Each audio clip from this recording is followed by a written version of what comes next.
আসসালামু আলাইকুম, স্বাগত জানাচ্ছি আরটিভির রাতের সংবাদে। আপনাদের সাথে আছি আমি ফারজানা তানি। বাংলাদেশ ভারত সম্পর্কে 5 আগস্টের পর যে গুণগত পরিবর্তন হয়েছে তা মেনে নিয়ে দিল্লিকে সম্পর্ক এগিয়ে নেওয়ার আহ্বান জানিয়েছেন পররাষ্ট্র উপদেষ্টা তৌহিদ হোসেন। তিনি বলেন, সম্পর্কের টানাপোড়েনে দুই দেশের অর্থনীতি ক্ষতিগ্রস্ত হচ্ছে। পররাষ্ট্র সচিব পর্যায়ের বৈঠকে সংকটের বিষয়গুলো তোলা হবে। রোববার জাতীয় প্রেস ক্লাবে আয়োজিত এক সেমিনারে এসব কথা বলেন তিনি। আরও জানাচ্ছেন শাকিলা করিম। চিন্ময় কৃষ্ণদাস গ্রেপ্তার, কলকাতা আগরতলায় বাংলাদেশ দূতাবাসে হামলা, সংখ্যালঘু ইস্যুতে ভারতের মিডিয়ার মিথ্যাচারে প্রতিবেশী দুই দেশের সম্পর্কে টানাপোড়েন চলছে। এমন পরিস্থিতিতে সোমবার ঢাকায় হতে যাচ্ছে দুই দেশের পররাষ্ট্র সচিব পর্যায়ের বৈঠক। ফরেন সার্ভিস কনসালটেশন নিয়মিত কূটনৈতিক কার্যক্রম হলেও সাম্প্রতিক প্রেক্ষাপটে জসিমউদ্দিন বিক্রম মিস্ত্রির বৈঠক বিশেষ গুরুত্ব পাচ্ছে।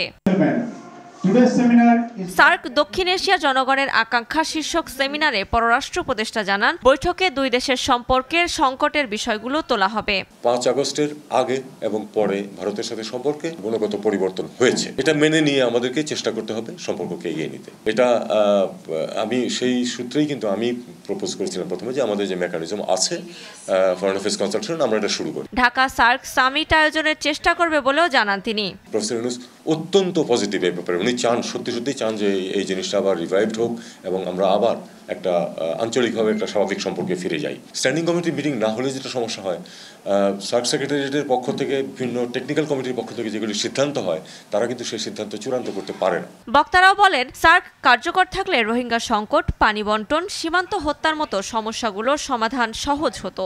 দক্ষিণ এশিয়ার মানুষের জন্য, মানুষের ভাগ্যের জন্য, মানুষের অধিকার আদায়ের ক্ষেত্রে সার্ক বড় ভূমিকা পালন করতে পারে। South Asia's economy play greater impact on global economy. It provided opportunity for economic integration with South Asian regions. আমাদের উচিত খাতোয়ারি আমরা এক দেশের সাথে অন্য দেশের সম্পর্কটা আরো বাড়ানোর ক্ষেত্রে ভূমিকা রাখা। সার্ককে কার্যকর করার উদ্যোগ নিতে অন্তর্বর্তী সরকারের প্রতি আহ্বান জানান বক্তারা। শাকিলা করিম, আরটিভি, ঢাকা। সীমান্তে সর্বোচ্চ সতর্ক অবস্থায় আছে বিজিবি। বিএসএফ এর তরফ থেকে কোনো রকম উস্কানি মোকাবেলায় সব রকম প্রস্তুতি রয়েছে বাহিনীটির। বিকেলে পিলখানায় বৈষম্য বিরোধী আন্দোলনে আহতদের পুনর্বাসনে সহায়তা কার্যক্রম বিষয়ে এক অনুষ্ঠানে যোগদান শেষে এমন কথা জানিয়েছেন স্বরাষ্ট্র উপদেষ্টা জাহাঙ্গীর আলম চৌধুরী। সীমান্তে ভারতীয় জনগণ কোনো রকম অস্থিরতা সৃষ্টির চেষ্টা করলে বাংলাদেশের জনগণ তার জবাব দেবে বলেও মন্তব্য করেন স্বরাষ্ট্র উপদেষ্টা। অনুষ্ঠানে বর্ডার গার্ড বাংলাদেশের পক্ষ থেকে জুলাই অভ্যুত্থানে আহত 7 জনের মাঝে সহায়তা দেন স্বরাষ্ট্র উপদেষ্টা। সীমান্তে ওই ধরনের কোনো বড় ধরনের কোনো উত্তেজনা নাই। যদি বিএসএফ এর থেকে কোনো ধরনের উত্তেজনা বা অন্যরকম কোনো কিছু হয়, ওটার প্রতিকার করবে হলো বিজিবি। ওই রকমের নির্দেশনা আছে, ওই রকমের নির্দেশনা আছে, প্রস্তুতিও আছে এবং ওই ধরনের প্রস্তুতিও আছে। অপপ্রচার ও দাঙ্গা লাগানোর ষড়যন্ত্র বাদ দিয়ে সমতা, বিশ্বাস ও সম্মান প্রদর্শনকে ভিত্তি ধরে বাংলাদেশের সঙ্গে বন্ধুত্বপূর্ণ সম্পর্ক গড়তে ভারতকে আহ্বান জানালো যুবদল, স্বেচ্ছাসেবক দল ও ছাত্রদল। ঢাকায় ভারতীয় হাইকমিশন অভিমুখে পদযাত্রা ও স্মারকলিপি প্রদানে আধিপত্য না মানার ঘোষণাও দেয় এই 3 সংগঠন। ভারতীয়দের সাম্প্রদায়িক অপপ্রচার বাংলাদেশের সম্প্রীতি বিনষ্ট করতে পারবে না বলে জানিয়েছেন বিএনপির জ্যেষ্ঠ যুগ্ম মহাসচিব রুহুল কবির রিজভী। আরও জানাচ্ছেন অরণ্য গফুর। আগরতলায় বাংলাদেশের সহকারী হাইকমিশনে হামলা, জাতীয় পতাকা অবমাননা ও ভারতীয় গণমাধ্যমে উস্কানিমূলক অপপ্রচারের প্রতিবাদে আয়োজিত পদযাত্রায় যোগ দিতে খণ্ড খণ্ড মিছিল নিয়ে নয়াপল্টনে হাজির হয় যুবদল, স্বেচ্ছাসেবক দল ও ছাত্রদলের নেতাকর্মীরা। মাথা উঁচু করা বাংলাদেশকে মানতে না পেরে ভারত গায়ে পাড়া দিয়ে ঝগড়া করছে বলে অভিযোগ বিএনপির 3 সহযোগী সংগঠনের নেতাদের। প্রেসিডেন্ট জিয়াউর রহমানের স্বাধীনতার ঘোষণা উদ্বুদ্ধ হয়ে এই দেশের স্বাধীনতা যুদ্ধে ঝাঁপিয়ে পড়েছিল, আমরা তাদেরই উত্তরসূরি। আমরা আমাদের স্বাধীনতা সার্বভৌমত্বের প্রশ্নে আমরা আপোষহীন। ভারত সরকার বুঝবে বাংলাদেশের মানুষ কখনোই এই আগ্রাসনকে প্রশ্রয় দেন এবং আগ্রাসনকে গ্রহণ করবে না। আরএসএস তারা আবারও নয়া দিল্লিতে অবস্থিত বাংলাদেশ হাইকমিশনকে ঘেরাও করার পরিকল্পনা গ্রহণ করেছে। তাদেরকে আহ্বান জানাবো তাদেরকে নিবৃত্ত করার জন্য, অন্যথায় যে ধরনের প্রতিক্রিয়ার সৃষ্টি হবে। আধিপত্যকামী ও হিংসুটে মানসিকতার কারণে কোনো প্রতিবেশীর সঙ্গেই ভারতের বন্ধুত্ব নেই বলে মন্তব্য করেন রুহুল কবির রিজভী। আমরা হলাম শান্তির পক্ষে, আমরাই হলাম প্রকৃত ধর্মনিরপেক্ষ। এই দেশকে আপনি মিথ্যা কলঙ্ক দিয়ে আমাদের এখানকার সম্প্রীতি, সাম্প্রদায়িক সম্প্রীতি এবং হাজার বছরের আমাদের যে ভ্রাতৃত্ববোধ, এই ভ্রাতৃত্ববোধকে ভারতের শাসক গোষ্ঠী এটাকে ম্লান করতে পারবে না। পরে নয়াপল্টন থেকে ভারতীয় হাই কমিশন অভিমুখে পদযাত্রা করে তারা। কাকরাইল, মৌচাক, মালিবাগ ঘুরে রামপুরা ব্রিজের উপর আসলে পদযাত্রাকে আটকে দেয় পুলিশ। পরে 3 সংগঠনের 6 শীর্ষ নেতা গুলশানে ভারতীয় হাই কমিশনে গিয়ে স্মারকলিপি দেয়। আমরা চাই তারা বন্ধুসুলভ আচরণ করুক এবং আমরা আরো বলতে চাই বাংলাদেশের স্বাধীনতা সার্বভৌমত্ব কারো দয়ার দান নয়। এদিকে রাজধানীর এলিফ্যান্ট রোডে অন্য একটি অনুষ্ঠানে অপপ্রচারের জবাবে ভারতীয় পণ্য বর্জনের আহ্বান জানান রুহুল কবির রিজভী। তারা গভীর অপপ্রচার এবং চক্রান্তে নেমেছে। অরণ্য গফুর, RTV, ঢাকা। জনগণের আস্থা ধরে রাখতে নেতাকর্মীদের প্রতি আহ্বান জানিয়েছেন বিএনপি ভারপ্রাপ্ত চেয়ারম্যান তারেক রহমান। মানুষের সমর্থন, আস্থা ও বিশ্বাস অর্জন করতে না পারলে 2 দিন পরে ছিটকে যাবেন বলে সতর্ক করেন তিনি। জান প্রাণ দিয়ে হলেও জনগণের আস্থা, বিশ্বাস আর ভালোবাসা ধরে রাখার আহ্বান জানান তারেক। প্রতিনিধিদের তথ্যচিত্র আরো জানাচ্ছেন নুসরাত জাহান সিনথি। নির্বাচন বলেন, জাতীয় সংসদে বিএনপি ঘোষিত 31 দফা বাস্তবায়নে রাজধানী সহ বরিশাল ও রংপুরে কর্মী সভার এই আয়োজন। খিলক্ষেত ও বরিশালে আয়োজিত সভায় ভার্চুয়াল মাধ্যমে যোগ দেন দলের ভারপ্রাপ্ত চেয়ারম্যান তারেক রহমান। তিনি বলেন, কিছু নেতাকর্মীর কাজকর্ম সাধারণ মানুষ পছন্দ করছে না। জানপ্রাণ দিয়ে জনগণের আস্থা ধরে রাখতে হবে। একটি রাজনৈতিক দল বা একজন রাজনৈতিক কর্মীর সবচেয়ে বড় সফলতা কি? সবচেয়ে বড় সফলতা হচ্ছে আপনি যেই এলাকার নেতা বা কর্মী, সেই এলাকার মানুষের সমর্থন হচ্ছে আপনার সবচেয়ে বড় সফলতা বা সবচেয়ে বড় পুঁজি। দেশের বৃহৎ জনগোষ্ঠীর সমর্থন নিজের পক্ষে রাখা। বরিশালে আয়োজিত বিভাগীয় কর্মশালায় তারেক রহমান বলেন, শুধুমাত্র 31 দফা বাস্তবায়ন করাই এ সভার একমাত্র উদ্দেশ্য। আমরা 31 দফা উপস্থাপন করেছি দেশের মানুষের কাছে। সেই 31 দফা আমরা দেশের মানুষের সামনে উপস্থাপন করব, ঘরে ঘরে উপস্থাপন করার চেষ্টা করব। আমরা সেই লক্ষ্যেই আমরা আজ এখানে একত্রিত হয়েছি। আমরা অন্য কোনো লক্ষ্য উদ্দেশ্য নিয়ে আমরা এখানে একত্রিত হইনি। বিএনপির 31 দফা নিয়ে বিভাগীয় নগরী রংপুরে জনশক্তি বিষয়ক প্রশিক্ষণ কর্মশালার আয়োজন করা হয়। এতে রংপুর মহানগর সহ বিভাগের 8টি জেলা, উপজেলা, পৌরসভা, ইউনিয়ন ও ওয়ার্ডের নেতাকর্মীরা অংশ নেন। নুসরাত জাহান সিনথি, RTV। প্রাথমিক সংস্কার শেষে নির্বাচনের তারিখ জানানো হবে, তবে কোনো নির্দিষ্ট দিন উল্লেখ করা ঠিক হবে না বলে মন্তব্য করেছেন প্রধান উপদেষ্টার প্রেস সচিব শফিকুল আলম। তিনি বলেন, আওয়ামী লীগকে নিষিদ্ধের কথা ভাবছে না সরকার। বিএনপির আন্তর্জাতিক বিষয়ক সহ সম্পাদক রুমিন ফারহানা মনে করেন, নির্বাচন সব সমস্যার সমাধান নয়, তবে সুষ্ঠু ও অংশগ্রহণমূলক নির্বাচন পরিবর্তনের সূচনা করবে। মাহিন আরাফাতের report. People's expectations are very high. নতুন বাংলাদেশ অর্জন, প্রতিবন্ধকতা ও উত্তরণ শীর্ষক সেমিনারে অংশ নেন অন্তর্বর্তী সরকার, রাজনৈতিক দল, ধর্মীয় সংগঠন, গণমাধ্যম ও ছাত্র সমাজের প্রতিনিধিরা। 5 আগস্ট পরবর্তী বাংলাদেশ কেমন হবে সে প্রত্যাশার কথা জানান আলোচকরা। Human rights violations which you talked about. নতুন বাংলাদেশে সাম্য ও ন্যায় বিচার চান হিন্দু, বৌদ্ধ, খ্রিস্টান ঐক্য পরিষদের নেতারা। আন্দোলনের মাধ্যমে নতুন বাংলাদেশ আমাদের সকলকে আশার সঞ্চার করেছে।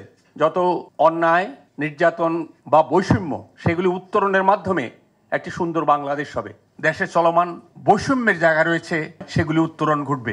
বিএনপির আন্তর্জাতিক সহ সম্পাদক রুমিন ফারহানা বলেন, শুধু বিএনপি না, সব দলই দ্রুত নির্বাচন চায়। গত 50 বছরে আমরা এমন কাঠামো তৈরি করতে ব্যর্থ হয়েছি যেটা এই রাষ্ট্রে সকলের জন্য সমান সুযোগ তৈরি করে। প্রধান উপদেষ্টার প্রেস সচিব জানান, গণ অভ্যুত্থানের আকাঙ্ক্ষা পূরণ ও সংস্কার শেষে নির্বাচনের তারিখ ঘোষণা করা হবে। Government is not political, this government wants to be. আমরা রাজনৈতিক সরকার নই, আমরা এখানে থাকতে আসিনি, পরিবর্তনের জন্য এসেছি। প্রাথমিক সংস্কার শেষে নির্বাচনের তারিখ জানানো হবে, তবে এখনই কোনো নির্দিষ্ট দিন উল্লেখ করা ঠিক হবে না। Settlements where everyone say that we have stake here. সংখ্যালঘু নির্যাতন নিয়ে ভারতীয় মিডিয়ার অপপ্রচারের কড়া সমালোচনা করেন Shafiqul Alam. The Indian media. সংখ্যালঘু নির্যাতন নিয়ে ভারত ভুল তথ্য ছড়াচ্ছে। এসব ঘটনার বেশিরভাগই রাজনৈতিক, ধর্মীয় নয়। তাদের অবস্থা পর্যবেক্ষণের জন্য বহুবার ডেকেছি, তারা কেউ আগ্রহ দেখায়নি। আন্তর্জাতিক গণমাধ্যমে তাদের ভুল তথ্যের প্রমাণ উঠে এসেছে। নতুন বাংলাদেশ নির্মাণে সবাই ঐক্যবদ্ধভাবে কাজ করতে আগ্রহী বলে জানায় আলোচকরা। What we can actually deliver. Mahin Arafat, RTV, Dhaka. সংসদ নির্বাচনের আগে স্থানীয় সরকারের সব ধরনের ভোট চান জনপ্রতিনিধিরা। জাতীয় সংসদ ভবনে নির্বাচন ব্যবস্থা সংস্কার কমিশনের সঙ্গে বৈঠকে এসব প্রস্তাব তুলে ধরেছেন তারা। কমিশনের প্রধান বদিউল আলম মজুমদার বলেন, আগামীতে সুষ্ঠু ও নিরপেক্ষ ভোট করতে স্থানীয় সরকার সহ সব নির্বাচন তত্ত্বাবধায়ক সরকারের অধীনে করার বিষয়ে আলোচনা হয়েছে। আতিকা রহমানের রিপোর্ট। সাবেক মেয়র, উপজেলা চেয়ারম্যান, ভাইস চেয়ারম্যান সহ স্থানীয় সরকারের বিভিন্ন পর্যায়ে দায়িত্ব পালন করা জনপ্রতিনিধিদের সঙ্গে আলোচনা করে নির্বাচন ব্যবস্থা সংস্কার কমিশন। সংসদ ভবনে এই বৈঠক অনুষ্ঠিত হয়। বৈঠক শেষে স্থানীয় সরকারের সাবেক জনপ্রতিনিধিরা তাদের পদ থেকে অব্যাহতির সমালোচনা করেন। বলেন, এমন সংস্কার প্রয়োজন যাতে মানুষ তার ভোটের অধিকার ফিরে পায়। কোনো টিওনো বা ডিসিকে আমরা দায়িত্ব দিতে চাই না। মতামত দিয়েছি যে একটা অবাধ, সুষ্ঠু, নিরপেক্ষ নির্বাচনে। সেই হায়না সরকারের আমলের কোনো নির্বাচন সঠিক হয়নি, সেই নির্বাচন ব্যক্তিরা যেন না থাকতে পারে বা পুনর্বহাল না হতে পারে। ভুয়া ভোটার যায় একজনের ভোট আরেকজন দেয়, সেক্ষেত্রে বায়োমেট্রিক পদ্ধতি ছাড়া ফেস ডিটেক্টর এবং আইরিস ডিটেক্টর এর ব্যবস্থা করলে লোকটিকে চেনা সহজ হবে। কমিশন প্রধান বদিউল আলম মজুমদার বলেন, জনপ্রতিনিধিরা মনে করেন নিরপেক্ষ সরকারের অধীনে সব নির্বাচন হওয়া জরুরি এবং জেলা প্রশাসকদের রিটার্নিং কর্মকর্তা হিসেবে চান না তারা। পদচ্যুত করা হয়েছে, তাদেরকে বাতিল করা হয়েছে, প্রায় সবাই অসন্তুষ্ট, কিন্তু তারা চান একটা নির্বাচিত প্রতিনিধির মাধ্যমে সত্যিকারের স্থানীয় সরকার প্রতিষ্ঠান গড়ে উঠুক। আর তারা স্থানীয় সরকার ব্যবস্থাকে শক্তিশালী করার কথা বলেছেন। স্থানীয় সরকার নির্বাচন, তারপরে জাতীয় নির্বাচনের কথা বলেছেন। আমাদের সব নির্বাচন যেন তত্ত্বাবধায়ক সরকার হয় ভবিষ্যতে। তত্ত্বাবধায়ক সরকারের মেয়াদ হয়তো কিছুটা বাড়াইতে হবে। রাষ্ট্রপতি ও সংরক্ষিত নারী আসনে সরাসরি ভোট ও দলীয় প্রতীক ছাড়া স্থানীয় সরকার নির্বাচন করার পক্ষে মত দিয়েছেন তারা। আতিকা রহমান, RTV, ঢাকা। দেশ থেকে দুর্নীতি দূর করতে দুর্নীতি দমন কমিশন দুদককে আগে দুর্নীতি ও রাজনৈতিক প্রভাব মুক্ত করতে হবে, এমন মন্তব্য করেছেন টিআইবির নির্বাহী পরিচালক ডক্টর ইফতেখারুজ্জামান। সকালে রাজধানীর মানিক মিয়া অ্যাভিনিউতে আন্তর্জাতিক দুর্নীতি বিরোধী দিবস 2024 উপলক্ষে আয়োজিত মানববন্ধনে তিনি বলেন, আগের আওয়ামী লীগ সরকার দুদককে তার রাজনৈতিক সুবিধার কাজে লাগিয়েছে, তাই দুদক কমিশনার নিয়োগে রাজনৈতিক প্রভাব মুক্ত হতে হবে। তিনি বলেন, বর্তমান অন্তর্বর্তী সরকারের রাজনৈতিক অভিলাষ নাই, তাই দুদক সহ অন্যান্য সব প্রতিষ্ঠান এমনভাবে সংস্কার করতে হবে যা পরবর্তী সরকার এগিয়ে নিয়ে যায়। এ সময় জানানো হয়, 2009 থেকে 2024 সালের এপ্রিল পর্যন্ত সেবা নিতে গিয়ে বাংলাদেশের পরিবারগুলো গড়ে প্রায় 1,46,252 টাকা ঘুষ দিতে বাধ্য হয়েছে। প্রভাবিত ব্যক্তিদেরকে যেন কোনো অবস্থায় নিয়োগ দেওয়া না হয় সেটি নিশ্চিত করতে হবে এবং তার পরবর্তী পর্যায়ে যে আমলাতন্ত্র আছে, বিশেষ করে দুদকের সচিব এবং মহাপরিচালক পর্যায়ে যারা আছেন তাদের মধ্যে যে আমলাতন্ত্রের প্রতি আনুগত্য সেটাকে ধ্বংস করতে হবে, সেটাকে নির্মূল করতে হবে। এই দুইটি বিষয় সম্পন্ন করতে না পারা গেলে আমাদের দুর্নীতি দমন কমিশন কখনো কার্যকর ভূমিকা পালন করতে পারবে না। বিগত বছরগুলোতে ন্যায় বিচারের মূল্যবোধকে নষ্ট করা হয়েছে, একে পুনরায় প্রতিষ্ঠা করা খুবই চ্যালেঞ্জিং, এমন মন্তব্য করেছেন প্রধান বিচারপতি সৈয়দ রেফাত আহমেদ। সকালে রাজধানীর আগারগাঁওয়ে BICC-তে সিটিজেন প্ল্যাটফর্ম আয়োজিত সম্মেলনে তিনি বলেন, দেশের মানুষের জন্য আগামীতে ন্যায়সঙ্গত বিচার বিভাগ প্রতিষ্ঠা করা হবে। অনুষ্ঠানে সিপিডির সম্মানীয় ফেলো ডক্টর দেবপ্রিয় ভট্টাচার্য জানান, গত 15 বছরে শুধু চামচা পুঁজিবাদ থেকে চোরতন্ত্রে পরিণত হয়নি, এর থেকেও বড় ক্ষতি করা হয়েছে। শুধু আনুগত্য ছাড়া কোনো মেধা বা উদ্ভাবনকে সুযোগ দেওয়া হয়নি, আর এভাবেই জাতির মেধাকে বড় ক্ষতি করা হয়েছে। একমাত্র চাটুকার এবং অনুগত ব্যক্তিরা রাষ্ট্র, সরকার, সমাজের বিভিন্ন পদ, পেশাজীবীদের সংস্থা দখল করে রাখত এবং মেধা এবং তাদের যে বিদ্যা তার কোনো স্বীকৃতি ছিল না। একটি জাতিকে পিছনে আটকে রাখার মতো এর চেয়ে বড় অপরাধ আর কিছু হতে পারে না। কিন্তু সবচেয়ে বড় যে ক্ষতিটা সেই সময়কালে আমাদের করেছে, সেই সময় আনুগত্য ছাড়া মেধা এবং প্রতিভার কোনো স্বীকৃতি সেই সময় ছিল না। দেশব্যাপী সব শ্রেণীর পাঠকদের বই পড়ার সুযোগ করে দিতে বিভিন্ন ব্যক্তি ও প্রতিষ্ঠানের লাইব্রেরিতে 1 লাখেরও উপরে বই সহায়তা দিয়েছে বিকাশ। প্রথম আলো ট্রাস্টের সহযোগিতায় দেশের 28টি জেলায় এই বই পৌঁছে দেওয়া হয়। বিগত বছরগুলোর ধারাবাহিকতায় এ বছরও অমর একুশে গ্রন্থমেলায় লেখক, পাঠক ও দর্শনার্থীদের কাছ থেকে বই সংগ্রহ করে বিকাশ।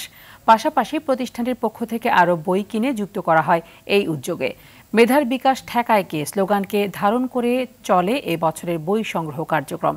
গত 5 বছরে বিভিন্ন লাইব্রেরিতে 2,67,000 বই বিতরণ করেছে বিকাশ। উন্মোচন করা হলো জাতীয় ক্রিকেট লিগের টি-20 সংস্করণের ট্রফি। রোববার মিরপুরের শেরেবাংলা জাতীয় ক্রিকেট স্টেডিয়ামে 8 দলের অধিনায়ক ও বিসিবি কর্তাদের নিয়ে ভিন্ন আঙ্গিকে ট্রফি উন্মোচন করা হয়। 8 দলের অধিনায়ক একটি পাজল গেমের মাধ্যমে নিজ অঞ্চলকে চিহ্নিত করার মাধ্যমে গেম সম্পন্ন করেন।